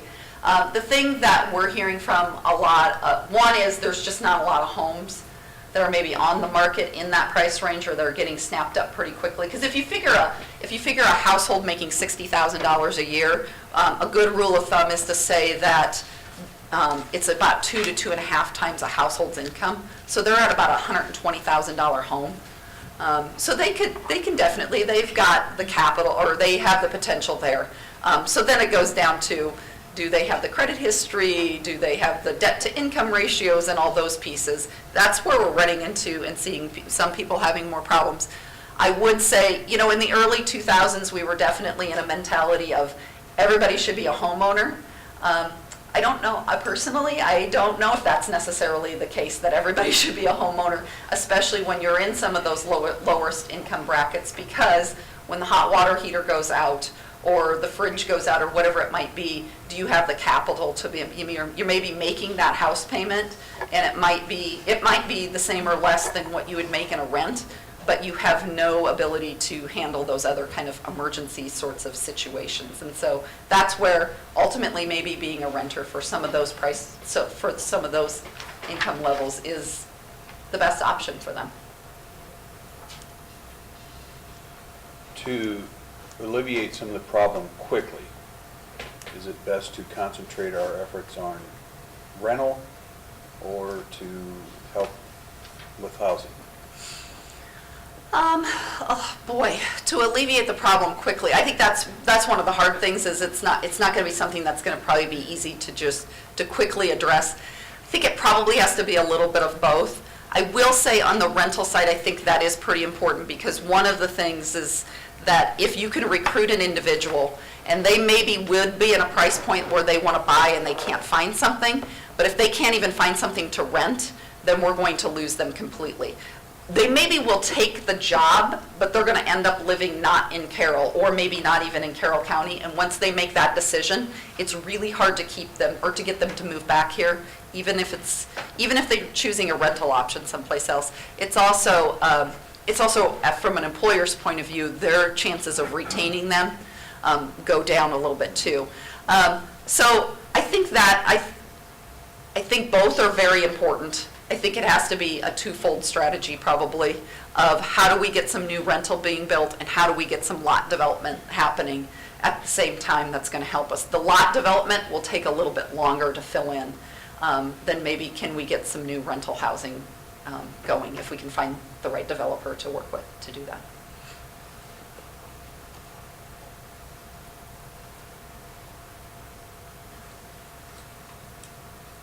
There was I remember discussing this before, and it seemed at one time that it was almost like we had enough rental, except that people insisted on having pets. And the shortage was housing where they would allow, rental housing that allows pets. Is that something you see? It's funny that you say that, because I'm hearing it more and more, and in the Kearney housing study that I just mentioned, which has a large student population, it was a reoccurring theme that we were hearing over and over again, is rental properties that take pets. And it's tough, because it's a little bit of, I kind of understand why a landlord wouldn't want to take a pet. But yet, I also had another gentleman say in a community, this ties also back to a common theme I've heard of people saying, well, the young buyers these days, they want that move-in ready, they want everything ready to go, and they don't want to do the fixer-upper. And I had a gentleman with another community recently say to me, that might be true, and we might not agree with it, but we're not going to change them, and we still want them here in our community. So what are we going to do about it? Because we're not going to change them, so we've got to figure out how are we going to do this. So I kind of put the pet thing in a little bit of that category, I suppose, too, of we're not going to change Americans' obsessions with their pets. So what are we going to be, how are we going to accommodate it if we want to attract people to our community, continue to attract people to our community? Did that answer your question? Yes, it's a growing comment that I'm hearing. It did come up in the past, I think, Yeah. as we were discussing. Pet-friendly apart, Yeah. Yep. Mm-hmm. I know, I was shocked, especially in a college community, because I kept joking, I kept saying, really? Can they take care of themselves, let alone a pet?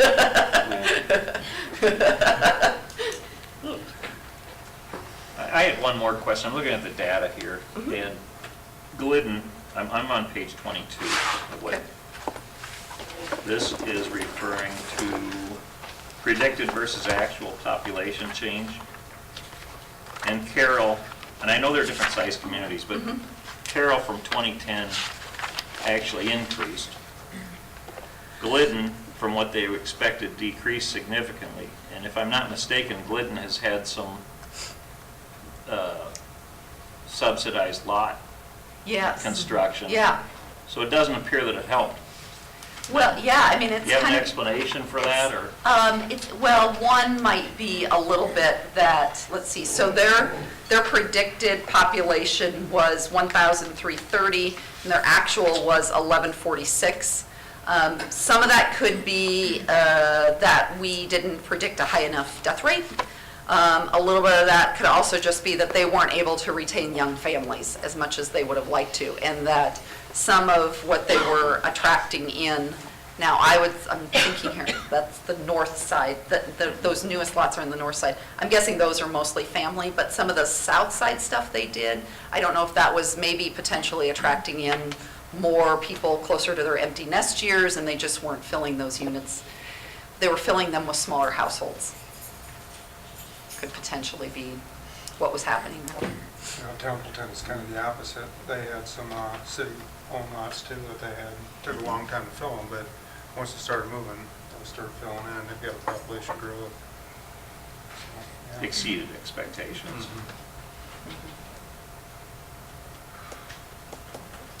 They have an employment difference too, though, with a large business that They do now. didn't exist. And they do did now, in but- 2010, I believe, So- too. Arcadia subsidized the lots too, I think. Yeah. Yeah. And they had nice increase. Was Brita, is that who you were Rita, saying? yeah.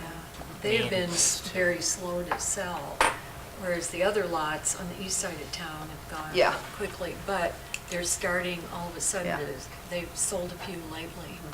Well, and I think it's definitely takes a harder in while. communities too where you don't have the school directly in the community. Mhm. It's a slower absorption rate. And that's the biggest reason why, especially when you look at communities like Arcadia or Brita or the smaller communities, is they know their absorption rates are going to be really slow.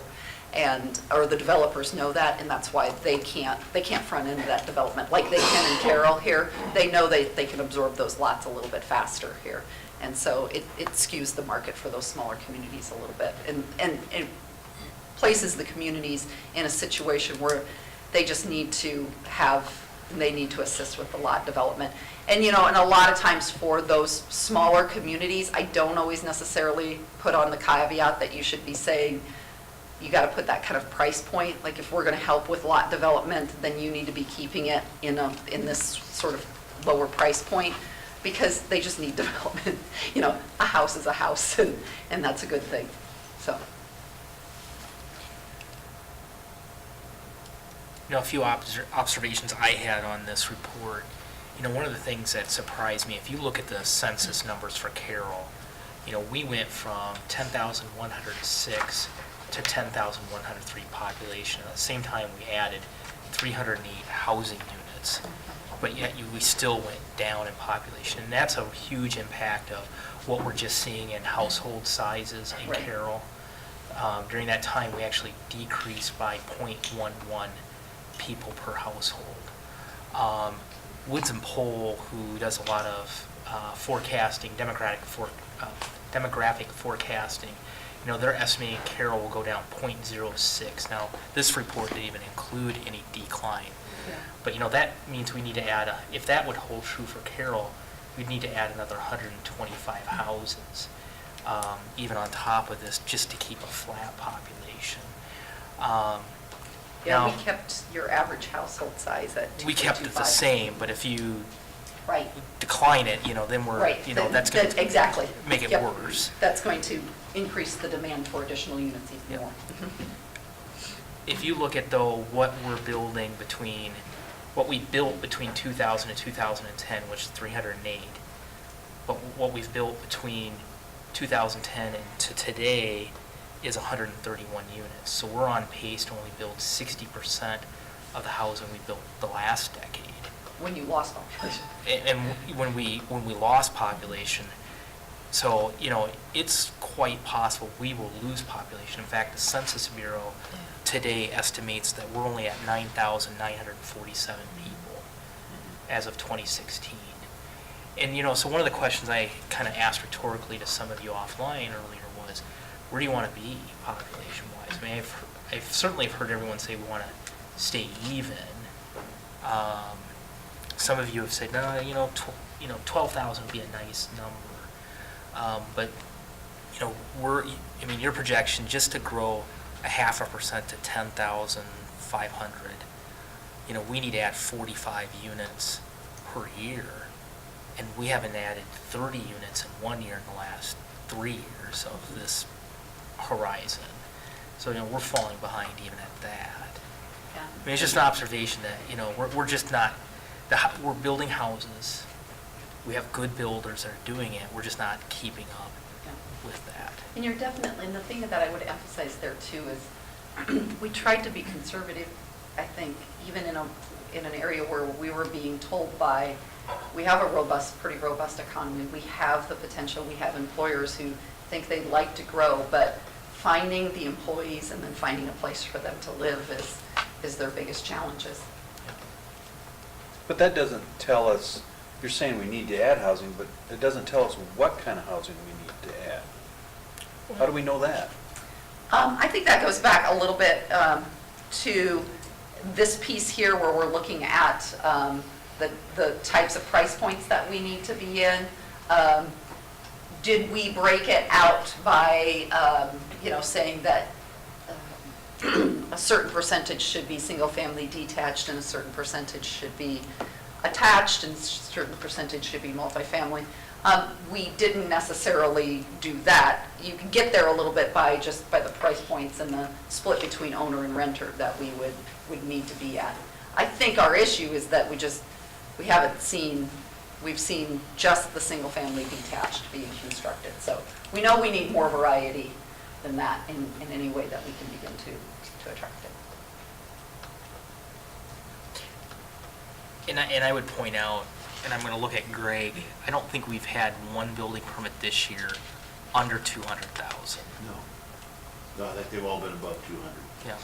And I know, I still kind of wonder about, was it April, I believe, we had three houses that were 800,000. The higher end market's certainly being served in Carroll. Yeah.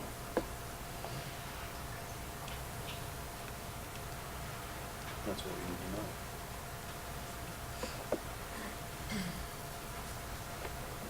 Yeah, I don't think today we're seeing as many spec homes, that were built years ago. I mean, most of the homes that are being built are for someone.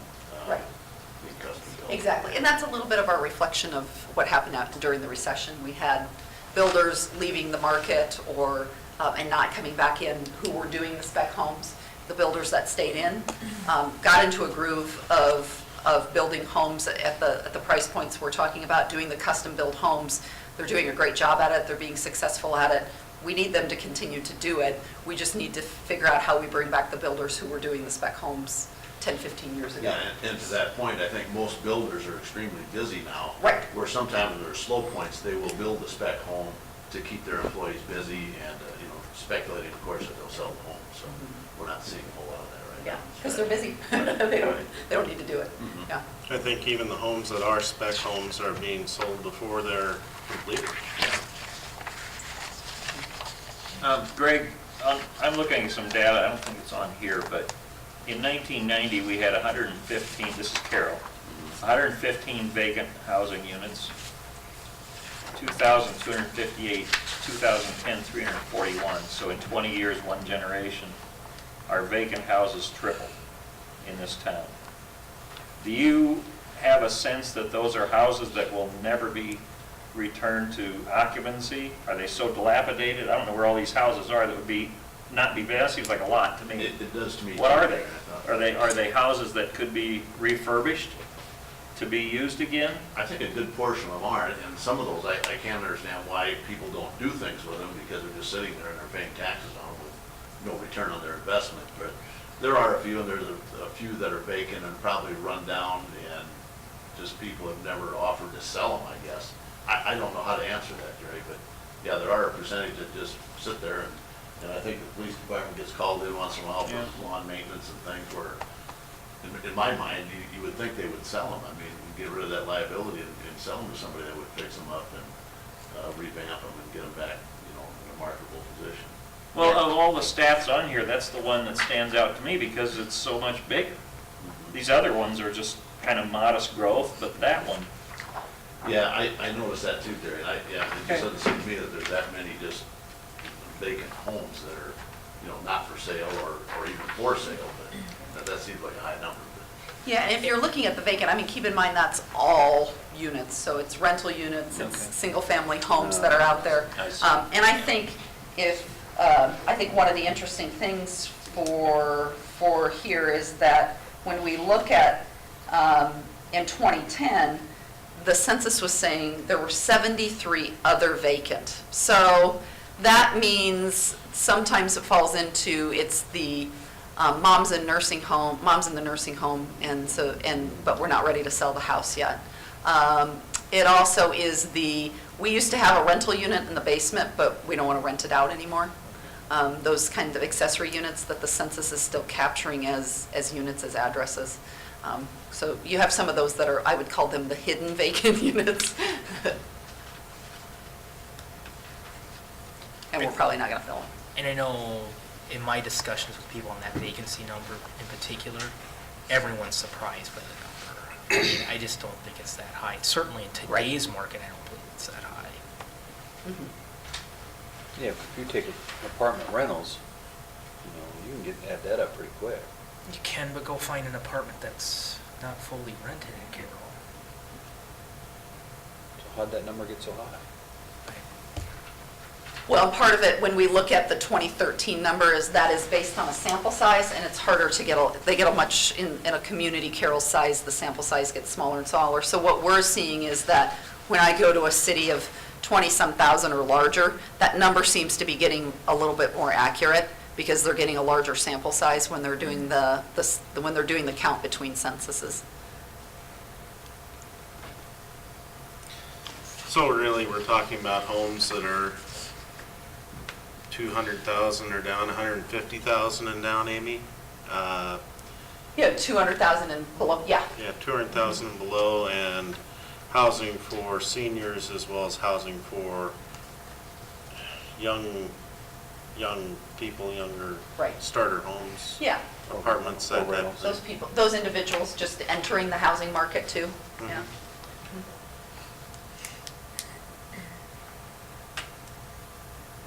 So what are we gonna do about it, y'all?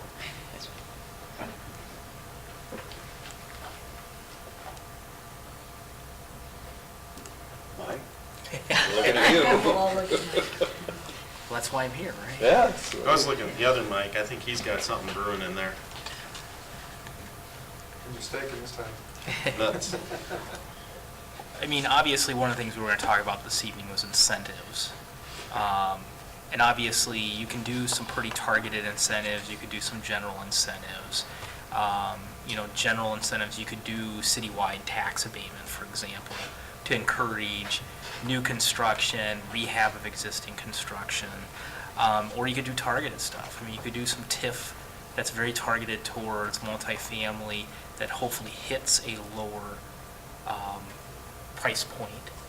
I mean, targeted by area of town, is that what you, I mean? No, you put together a program where you say, we're going to do TIF, we're going to offer TIF, but we want housing of this type.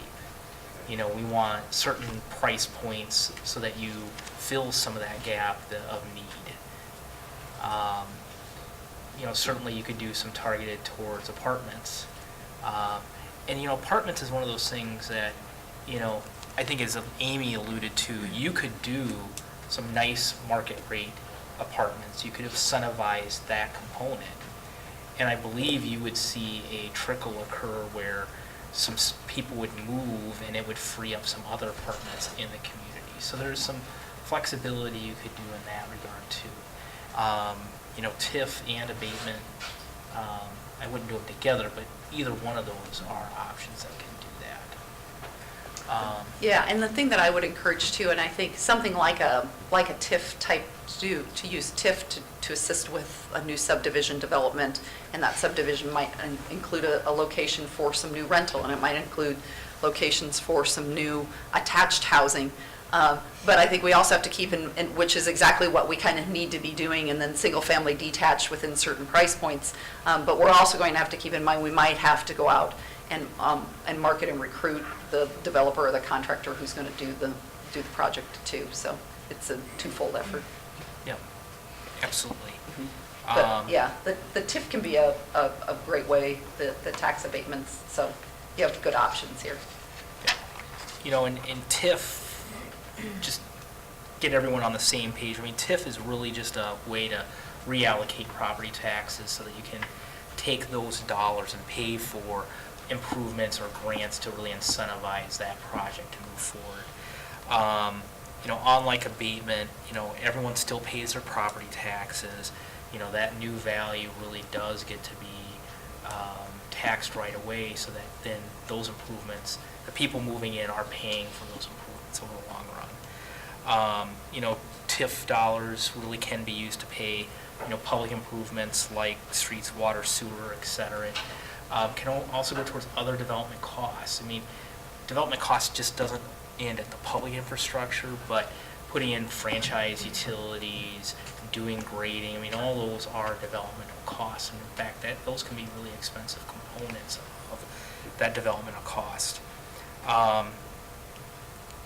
TIF really can, in my mind, it really does help incentivize something when you have this private market failure. I mean, you don't see the private sector going in and doing these. So if there is a segment like multifamily housing, it really can help move that along. Well, and I was just going to that, in Nebraska, we have something, we call it the but-for test. And but for using this incentive, but for using TIF, it wouldn't happen. And I think that's a really good thing to kind of keep in the back of the mind, that but for using this, we're going to continue in the same pattern that we've been in, and it's not going to change. And so how can we can do that? And that ultimately you're capturing all those dollars back through the property tax. It's getting paid. Yeah. Yeah. So. Which is nice. You avoid that argument about, you know, people paying their fair share as you Right. go along. One of the things you do get concerned about, unless you have a really strong development agreement of what you want, what those price points are going to be, and it's negotiated up front, you can run into an issue where you offer TIF, you buy down some of those costs, those initial infrastructure costs, and then does it truly get passed on to the future homeowner to encourage them to build or buy that home? So you do need to have some caution as you put that together. Tax abatement's another great tool that you can use. The nice thing is there's different flexibilities and different tools within that, either new construction, you know, you can do a certain percentage, 10 years in Iowa for residential if it meets certain conditions. You can do limited abatement where you abate the first 75,000 of new improvement for the first 5 years at 100%. So if you want to target a lower income market, there's some tools in state statute that allow you to do that. Also, if you're doing, you want to incentivize rehab of existing homes, you can actually abate in Iowa 115% of $20,000 in new value, and that actually helps incentivize rehab versus just new construction. So, I mean, there's a lot of tools within tax abatement in Iowa that allows you to do that. The nice thing is the homeowner, you know, clearly they get a clear benefit up front. The downside is there's some concern sometimes in the community that they're not paying their fair share as they're going forward. And so certainly if I go build a new house next to Mike, I now get X years of tax abatement where he doesn't, and he wants to go sell his house, and I'm trying to sell now the house I just built. It's really hard to compete against not paying taxes for a few years or paying taxes. So it can create some market issues from that perspective. A really nice tool in Iowa that you can't forget right now is the workforce tax credits. And we've talked about that in the past. I mean, the nice thing with that program in Iowa, you know, it's up to $15,000 on a $200,000 new construction. We're eligible in Carroll now with this housing study, getting designated as a workforce need community. And plus, you also get the possibility of your sales tax rebated back under that program. It works nice with tax or TIF because those dollars can be used as a required match for the workforce tax credit of $1,000 that each community has to put up per unit. So, there is some benefits if you tie it into those programs. So there is a number of incentives that you could do. There's others that we haven't talked about, but I think, my suggestion is certainly we're not seeing, the study's been out for a year, we're not seeing a big rush to build houses even though we have a demonstrated need now. And so I think one of the questions to the council is, where do we take it? Do we want to push some other incentives? I know it'd be certainly new for the city, but that's a council directive we would need to get.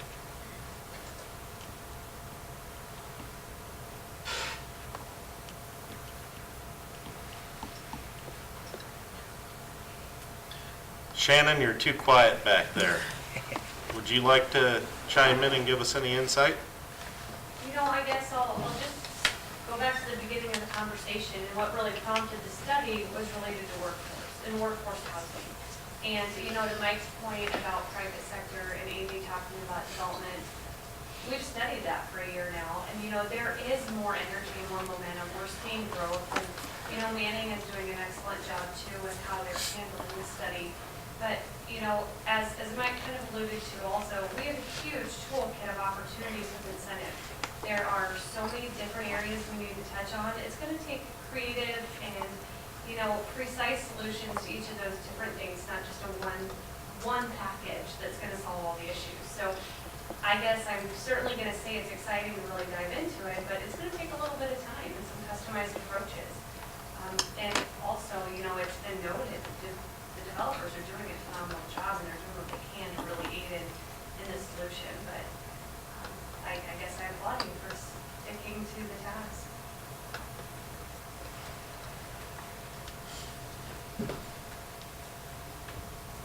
Any more for Amy? Mike, thank you for your research. Yeah. That's very good. I do have one other topic to talk about, Oh, okay. and that's code enforcement as part of housing. Amy's going to go run now. No, I'm not. It's important.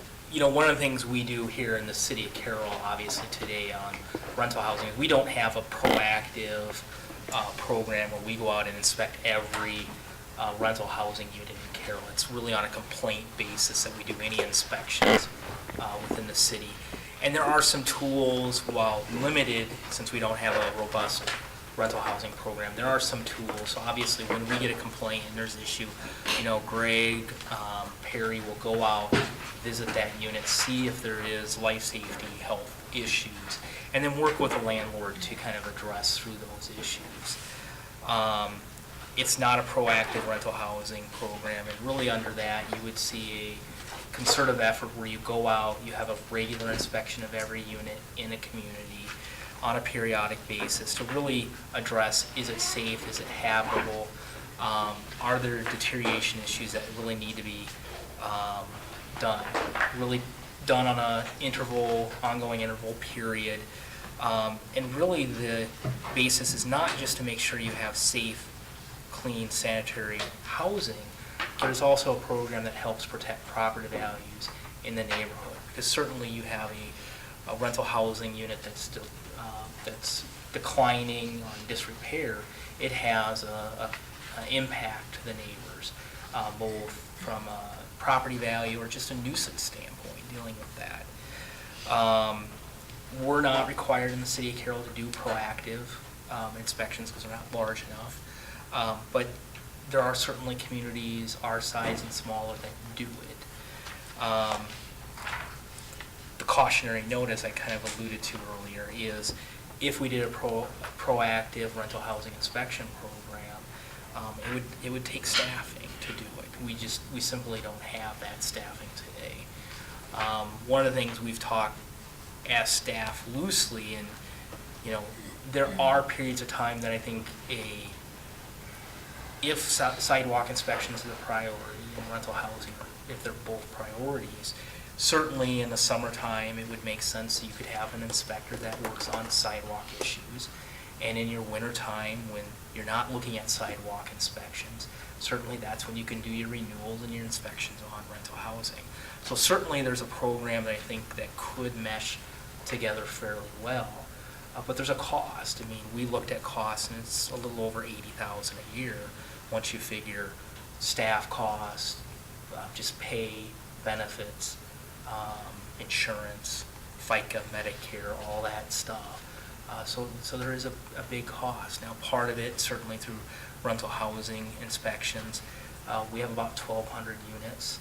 You would probably inspect them every 2 or 3 years, depending on how you set up the program. There is some recoup of the dollars that could occur there, but it's certainly not going to recoup it all. And sidewalk, there'd be a cost for that component. Are you talking about fees to do the inspection?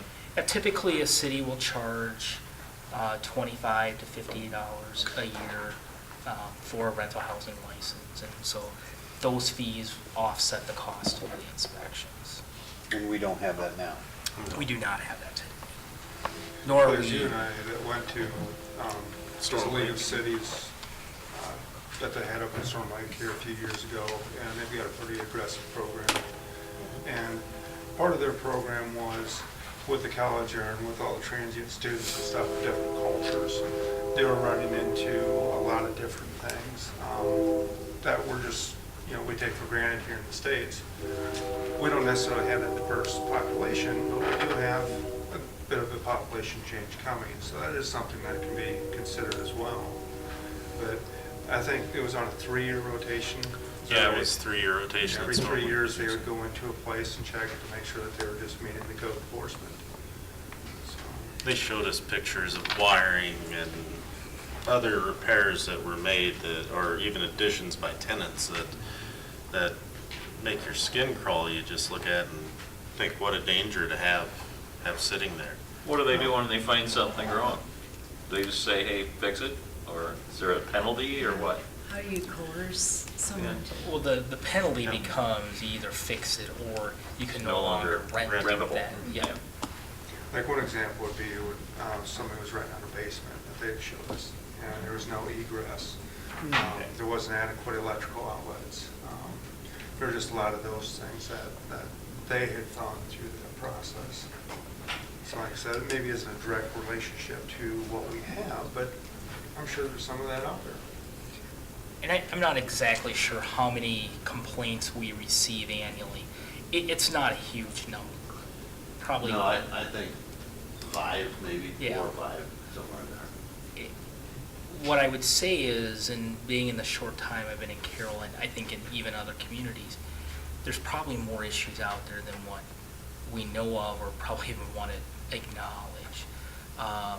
And so some people will just choose to live in that, and that's can be okay as long as you don't have an issue.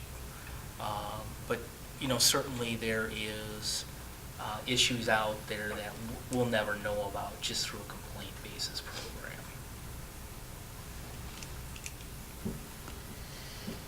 There are other benefits and safety that come also, and that it does help to bring about good community outreach and goodwill among residents that we're trying to help take care of their needs. As you said, Mike, if there are things that haven't been addressed by the property management, it gives a really positive tone to those folks who are, they feel like they're against the wall, that they have no other choice. They have to live with it or nothing else. And I gotta believe for some people too, as a renter, it'd be peace of mind, you have an inspector come in and give you a clean bill of health. It's not always negative. That's right. I was recently in Omaha, and it stands out real well. They have a Best of Omaha program that you see on restaurants or apartments, etc. And to that point, Mike, yeah, it can be real positive. Hey, we were Best of Carroll this year. This is a place to live. Just a thought.